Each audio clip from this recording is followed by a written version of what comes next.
السلام علیکم ورحمۃ اللہ وبرکاتہ۔ جب پریشان اور مصیبتیں غالب آ جائے اس آیت کو سن لیا کرے یا پڑھ لیا کرے۔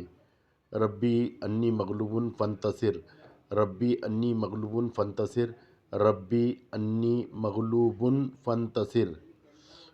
یہ آیت پڑھو انشاءاللہ جتنی پریشانیاں مصیبتیں سب اللہ کے فضل سے ختم ہو جائیں گی۔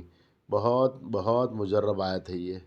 ربی انی مغلوب فانتصر، ترجمہ میرے رب میں بے بس ہوں تو میری مدد فرما۔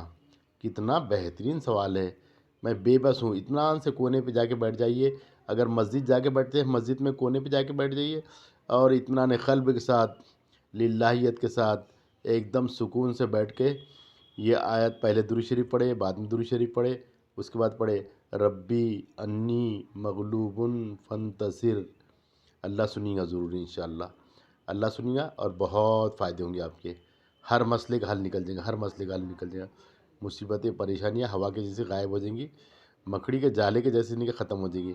یہ حضرت نوح علیہ السلام کی دعا ہے، سمجھے؟ اس کو پڑھو انشاءاللہ، فائدہ ہوگا، ضرور فائدہ ہوگا اور بہت آسان ہے۔ ربی انی مغلوب فانتصر، میرے رب میں بے بس ہوں۔ ایسی بے بسی کی حالت میں بیٹھو کہ رب کو ترس آ جائے، سارے دھیان ختم کر دو، صرف اللہ کی طرف متوجہ ہو جاؤ، سارا دھیان اللہ کی طرف لگا کے یہ دعا کو پڑھو انشاءاللہ اور خوب دعا کرو، انشاءاللہ فائدہ ہوگا۔ السلام علیکم۔